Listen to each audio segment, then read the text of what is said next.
Bienvenue à tous sur la chaîne du savoir. On se retrouve aujourd'hui pour une nouvelle plongée, et cette fois-ci on va explorer le monde fascinant de l'hypnose régressive ésotérique. Et pour nous accompagner dans cette exploration, j'ai le plaisir d'accueillir Lucie, experte en la matière. Bonjour Lucie. Bonjour à tous. Alors Lucie, pour commencer, on va plonger directement dans le sujet. L'hypnose régressive ésotérique, c'est un terme qui peut paraître un peu mystérieux pour certains auditeurs. Qu'est-ce que ça signifie exactement? Eh bien, c'est une forme d'hypnose qui va un peu plus loin que les applications classiques de l'hypnose comme la gestion du stress, l'arrêt du tabac. Oui. On plonge vraiment dans les profondeurs de l'inconscient à la recherche de souvenirs parfois de vie antérieure, de vie parallèle, D'accord. pour essayer de comprendre les schémas énergétiques profonds qui nous influencent aujourd'hui. Donc si je comprends bien l'idée, c'est que notre vie actuelle serait influencée par les expériences vécues dans d'autres vies. Même si on n'en a pas forcément conscience. Tout à fait. Mais est-ce que ces vies antérieures sont réelles ou est-ce que ce sont des constructions de notre inconscient? C'est la grande question. Et il n'y a pas vraiment de réponse toute faite. La réalité objective de ces vies importe peu, en fait. Ce qui compte, c'est le message qu'elle nous délivre, Oui. les blocages qu'elle révèle et qui se manifestent dans notre vie actuelle. C'est intéressant cette idée que l'important c'est le message, la symbolique, plutôt que la réalité factuelle. Par exemple, si quelqu'un revit sous hypnose une scène de violence, peu importe que cette scène ait réellement eu lieu ou non dans une vie antérieure. L'important, c'est de comprendre comment ce traumatisme réel ou symbolique impacte sa vie aujourd'hui. Exactement. L'hypnose régressive ésotérique permet d'accéder à sa mémoire profonde, de les décoder et de les utiliser comme des clés pour se libérer. Des blocages qui nous empêchent d'avancer. Vous parlez de blocage énergétique. Qu'est-ce que cela signifie concrètement? Imaginez que nos émotions, nos pensées, nos expériences laissent des empreintes énergétiques dans notre corps. Un peu comme des nœuds qui vont entraver la circulation de l'énergie vitale. Et ces nœuds peuvent se former suite à des traumatismes, des peurs, des croyances limitantes. D'accord. Et ils peuvent se manifester par des problèmes physiques, émotionnels ou relationnels. Donc l'hypnose régressive ésotérique permettrait d'identifier ces nœuds et de les dénouer. Oui, c'est l'objectif. Mais comment fait-on pour les identifier? Il existe différents outils, comme l'échelle de Bovis, qui mesurent le taux vibratoire d'une personne. D'accord. Et un taux vibratoire bas peut indiquer la présence de blocage énergétique. C'est fascinant. Donc on pourrait dire que le taux vibratoire, c'est un peu comme la température de notre énergie vitale. Plus elle est élevée, plus on est en bonne santé énergétique. Mais une fois qu'on a identifié ces blocages, comment fait-on pour les débloquer? Est-ce que l'hypnose suffit? L'hypnose est un outil puissant, mais elle ne suffit pas toujours. Parfois, il faut aller plus loin, faire appel à un canal, par exemple.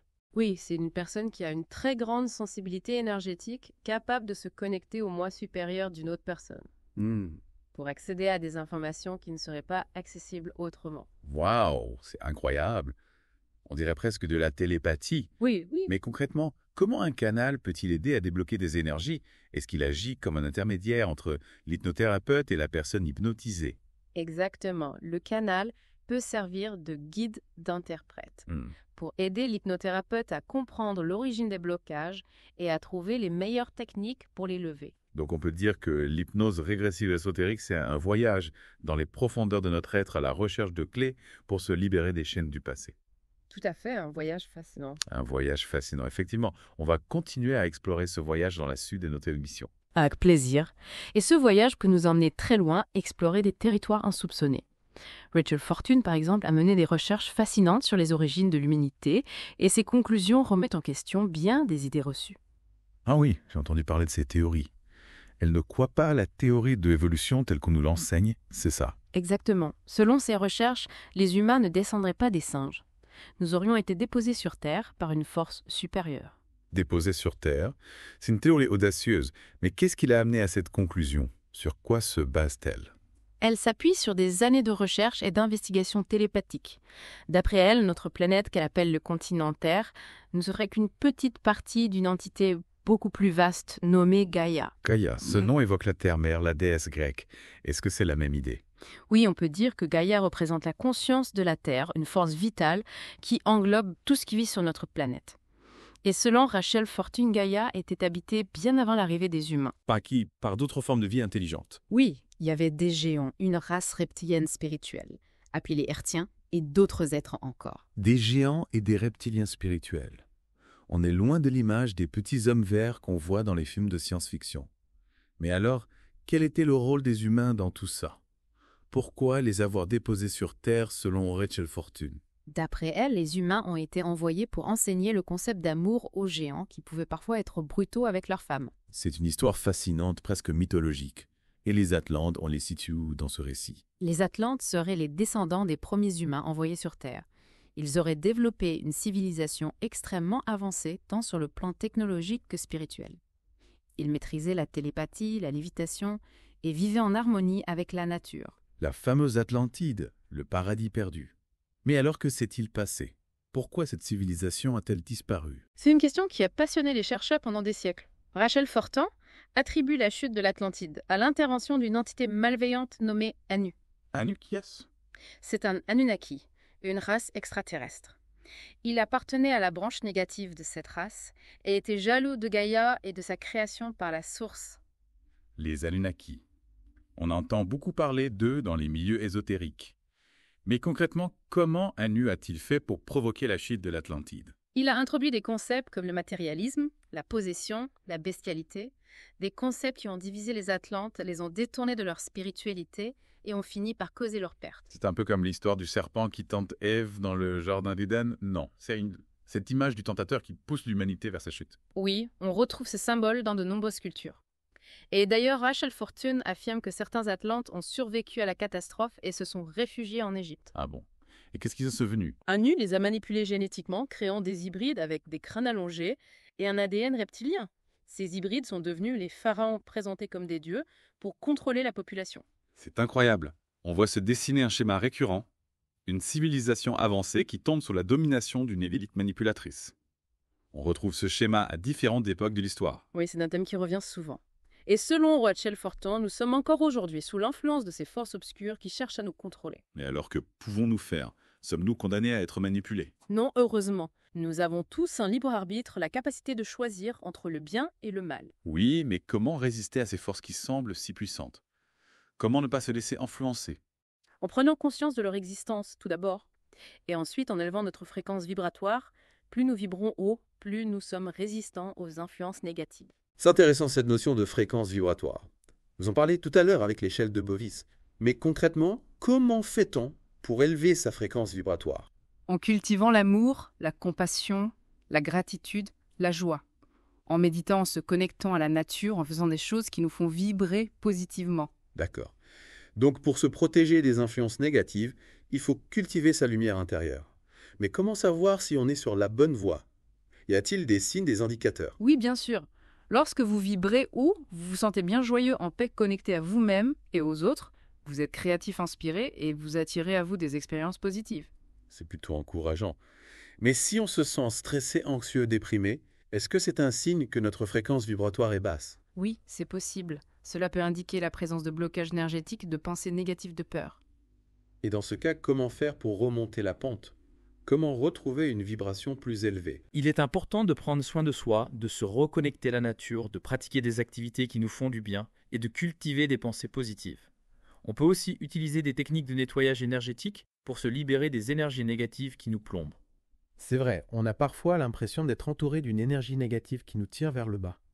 Mais comment savoir si cette énergie vient de nous ou si elle vient de l'extérieur? Est-ce qu'on peut être parasité par des entités négatives comme on l'entend parfois dire? Oui, c'est possible. Les personnes qui vibrent bas sont généralement plus vulnérables aux entités négatives car elles offrent un terrain favorable à leur intrusion. C'est un peu effrayant cette idée d'être envahi par des entités négatives. Mais comment se protéger? Y a-t-il des techniques de protection? La meilleure protection, c'est d'élever sa fréquence vibratoire. Imaginez que vous êtes entouré d'une lumière blanche vibrante et puissante. Cette lumière repousse les entités négatives comme un bouclier énergétique. On peut aussi demander l'aide de ces guides spirituels, des êtres de lumière qui veillent sur nous et nous protègent. Des guides spirituels, c'est-à-dire? Ce sont des êtres spirituels qui nous accompagnent tout au long de nos vies. Ils peuvent être des anges gardiens, des maîtres ascensionnés des défunts qui nous sont chers. Ils sont là pour nous guider, nous protéger et nous aider à évoluer spirituellement. C'est rassurant de savoir qu'on n'est pas seul dans cette bataille énergétique, mais concrètement, comment fait-on pour demander l'aide de ces guides? C'est très simple. Il suffit de leur parler, de leur demander leur protection et leur guidance. On peut le faire à voix haute dans sa tête en méditant. L'important, c'est l'intention. Donc pour vivre dans ce nouveau monde harmonieux que Rachel Fortin décrit, il faut élever sa fréquence vibratoire, se reconnecter à son moi supérieur, développer ses capacités extrasensorielles et se protéger des entités négatives. C'est un sacré programme. Mais est-ce que c'est vraiment possible pour tout le monde? Oui, je crois vraiment que c'est possible. C'est un cheminement, une évolution. Cela demande du travail sur soi, mais c'est un voyage passionnant qui nous permet de découvrir notre véritable potentiel et de créer une réalité plus belle pour nous-mêmes et pour l'humanité. Vous savez, beaucoup de nos auditeurs sont sans doute fascinés par ces idées, mais aussi un peu sceptiques. Qu'est-ce que vous diriez à ceux qui doutent encore, qui ont du mal à croire à tout ce qu'on raconte? Je leur dirais, ne croyez pas tout ce qu'on vous dit. Faites vos propres recherches, explorez, expérimentez. L'important, c'est de se poser des questions, de ne pas se contenter des réponses toutes faites et de rester ouvert à d'autres possibilités. C'est un conseil sage. Et si on se projette vers l'avenir, comment voyez-vous la transition vers ce nouveau monde? Sera-t-elle douce et progressive ou chaotique et brutale? Je pense qu'il y aura une période de transition tumultueuse, car le système actuel est en train de s'effondrer. On le voit déjà avec les crises économiques, sociales, écologiques. Oui, c'est indéniable. On voit bien que le monde est en pleine mutation. Mais vous semblez quand même optimiste quant à l'avenir de l'humanité. Est-ce qu'on peut voir cette crise actuelle comme une opportunité? Oui, absolument. C'est une occasion de prendre conscience de nos erreurs, de changer nos comportements et de créer une nouvelle société basée sur la coopération, le partage et le respect de la vie. C'est une vision inspirante, mais comment convaincre les gens de changer leurs habitudes, de sortir de leur zone de confort et de s'engager dans ce changement? En leur montrant qu'il existe une alternative au système actuel, en leur donnant des exemples concrets de solutions qui fonctionnent et en les inspirant par notre propre transformation. L'exemple est souvent plus puissant que les discours, c'est vrai. Mais pour ceux qui ont peur de ce changement, qui préfèrent rester dans le statu quo, même s'il est inconfortable, que leur diriez-vous? Je leur dirais, le changement est inévitable. Soit vous le choisissez, soit vous le subissez. En restant dans le statu quo, vous vous condamnez à subir les conséquences de l'effondrement du système. C'est un choix difficile, mais il est important de le faire en conscience. Et pour revenir à cette bataille entre le bien et le mal dont on parlait tout à l'heure, comment savoir qui croire, qui se serait? Il y a tellement d'informations contradictoires qui circulent, c'est difficile de s'y retrouver. La vérité est en vous atu. Apprenez à écouter votre intuition, votre sagesse intérieure. Ne croyez pas à tout ce qu'on vous dit. Faites vos propres recherches et connectez-vous à votre cœur. C'est votre boussole intérieure qui vous guidera vers la vérité. C'est un conseil précieux, mais comment fait la différence entre l'intuition et les peurs, les doutes, les illusions? L'intuition est une voix douce, claire et paisible. Elle vous inspire, vous guide, vous donne de la force. Les peurs, les doutes et les illusions sont des voix discordantes, bruyantes et anxiogènes. Elles vous limitent, vous empêchent d'avancer. Donc si on se sent inspiré, confiant et en paix, c'est qu'on est sur la bonne voie. Oui, c'est un bon indicateur. Et si vous avez des doutes, demandez l'aide de vos guides spirituels, priez, méditez, connectez-vous à la nature. Vous recevrez les signes et synchronicités qui vous confirmeront que vous êtes sur le bon chemin. Et pour ceux qui sont déjà engagés dans ce cheminement spirituel, quels conseils leur donneriez-vous pour traverser cette période de transition? Je leur dirais, restez centrés, ancrés et connectés à votre lumière intérieure. Ne vous laissez pas distraire par le chaos extérieur et continuez à nourrir votre flamme méditée, priez, chantez, dansez, créez, aimez. C'est en vibrant haut que vous contribuerez à l'élévation de l'humanité. C'est un beau message d'espoir. Mais concrètement, comment peut-on agir pour contribuer à ce changement? Est-ce qu'il y a des actions concrètes qu'on peut mettre en place au quotidien? Oui, bien sûr. Il y a plein de choses qu'on peut faire à notre niveau. Par exemple, on peut commencer par consommer de manière plus responsable en privilégiant les produits locaux et bio. On peut aussi s'engager dans des associations qui œuvrent pour la protection de l'environnement ou pour le bien-être animal. On peut aussi simplement faire preuve de plus de compassion et de bienveillance envers les autres dans nos relations quotidiennes. C'est vrai, chaque petit geste compte. Et est-ce que vous pensez qu'il est important de s'informer, de se documenter sur ce qui se passe dans le monde? Oui, c'est essentiel de s'informer, mais il faut le faire avec discernement. Il y a beaucoup de désinformation qui circule, donc il est important de croiser les sources et de se faire sa propre opinion. L'important, c'est de ne pas rester passif, de ne pas se laisser bercer par les illusions du système. C'est un appel à l'éveil des consciences, à la prise de responsabilité individuelle. On arrive bientôt à la fin de cette émission, mais avant de conclure, j'aimerais revenir sur ce que vous disiez tout à l'heure à propos du nouveau monde qui est en train d'émerger. À quoi ressemblera concrètement ce monde selon vous? C'est une question qui me passionne. Imaginez un monde où l'énergie est libre et accessible à tous, où la maladie n'est plus une fatalité, où on communique par télépathie, où la nature est respectée et vénérée. Un monde où les frontières s'estompent, où les peuples vivent en harmonie, où la créativité et l'amour sont les moteurs de la société. Un monde où chacun peut exprimer son plein potentiel sans limitation ni contrainte, où la sagesse des anciens est redécouverte et intégrée à notre vie moderne, où la technologie est au service du bien commun et non pas d'une élite avide de pouvoir. Waouh, ça fait rêver. Mais est-ce que ce n'est pas qu'une utopie? Comment passer de la réalité actuelle si sombre et chaotique à ce monde idéal? Je ne crois pas que ce soit une utopie, mais un potentiel qui attend de se réaliser. Le changement commence par une prise de conscience individuelle. Chacun doit se responsabiliser, se reconnecter à son âme et choisir de vibrer à une fréquence plus élevée. C'est l'idée de l'effet papillon, n'est-ce pas? Un petit battement d'aile qui peut provoquer une tempête à l'autre bout du monde. Chaque action positive, aussi petite soit-elle, contribue à élever la vibration collective. Tout à fait. Et lorsque suffisamment de personnes auront choisi la lumière, la transformation sera inévitable. Le système actuel s'effondrera de lui-même, car il ne pourra plus subsister dans une énergie de haute vibration. C'est comme si on allumait de plus en plus de petites lumières dans l'obscurité jusqu'à ce que la lumière prenne le dessus. C'est une image très forte. Mais comment savoir si on est sur la bonne voie? Comment être sûr de faire les bons choix dans un monde où les illusions sont omniprésentes? C'est là que l'intuition entre en jeu. Écoutez votre cœur, votre petite voix intérieure. Elle sait ce qui est bon pour vous observer les synchronicités, ces signes que l'univers vous envoie. Et n'ayez pas peur de sortir des sentiers battus, de remettre en question les dogmes, les croyances limitantes. Osez penser par vous-même, vous faire confiance et suivre votre propre lumière. N'oubliez jamais que vous êtes un être puissant et magnifique doté d'un potentiel insigne. Réveillez le magicien qui sommeille en vous et participez à la création d'un monde nouveau, un monde où l'amour, la paix et l'harmonie règnent en maître. Merci Lucie pour ces paroles inspirantes. Vous nous avez offert une vision fascinante et stimulante de l'hypnose régressive ésotérique et de son potentiel pour transformer nos vies et le monde. On espère que ce voyage au cœur de l'invisible vous a éclairé et inspiré, chers auditeurs. N'hésitez pas à poursuivre votre exploration en consultant les ressources mentionnées par Lucie. Et surtout, rappelez-vous, le futur est entre vos mains. Choisissez la lumière, vibrez haut et créez le monde que vous souhaitez voir devenir. Merci de nous avoir écoutés et à bientôt pour une nouvelle plongée sur la chaîne du savoir.